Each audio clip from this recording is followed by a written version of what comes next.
I am Melissa Day, and I am a woman's health ambassador for the St. Francis Gala. In March of 2016, I was due for my annual mammogram.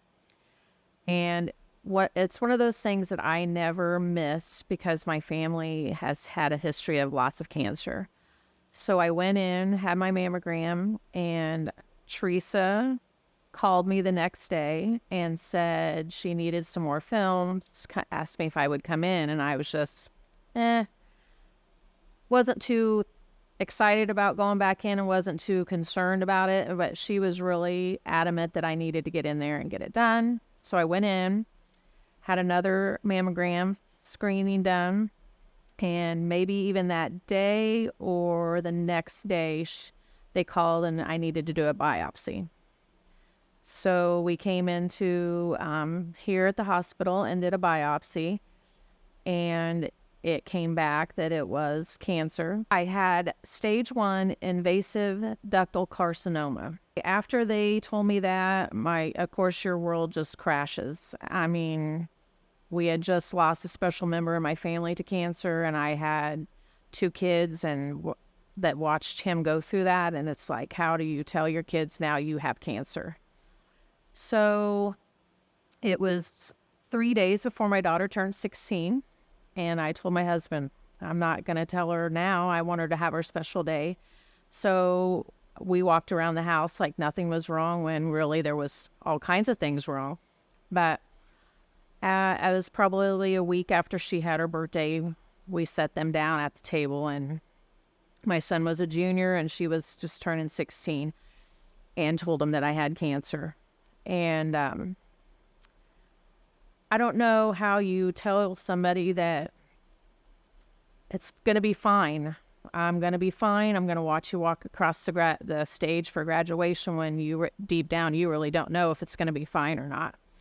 But I am very thankful that I had that mammogram done that day and that they found the tumor. It was, they said, as big as a thumbnail. It wasn't very big. From then on, I had the decision of what kind of treatment I wanted to do. I mean, I could have had my whole breast removed or just the lump. I had to make all those decisions.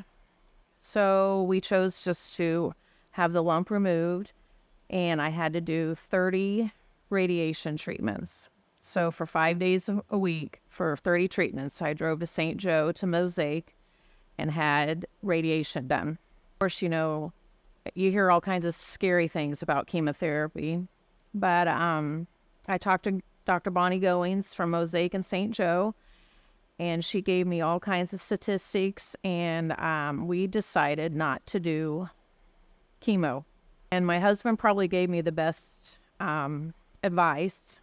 He did through the whole thing. He was my rock, but he said, you were going to make a decision, and we're going to stick to that decision, and we're not going to think backward. We're going to think forward and just not look back. And I guess it's been going to be 8 years here coming up, and so I guess we made the right decision. I stress to people to get your mammograms, because if I would have waited a year because I sloughed it off, I don't know if I would be as lucky as what have been in this journey. And I thank Teresa for bugging me to get in that next day as soon as possible and not sloughing that off. And my daughter, she has to have a mammogram now at 36 because I found mine at 46, and mine was, it's really not hereditary, but that's what they're saying because for her to do. And so she has to do mammograms, and I am telling her not to miss one every year. Get that done. I just can't stress enough about getting mammograms. They're uncomfortable, but they saved my life. And I will forever be grateful for Teresa and the crew here at Mosaic for finding it and saving my life, basically.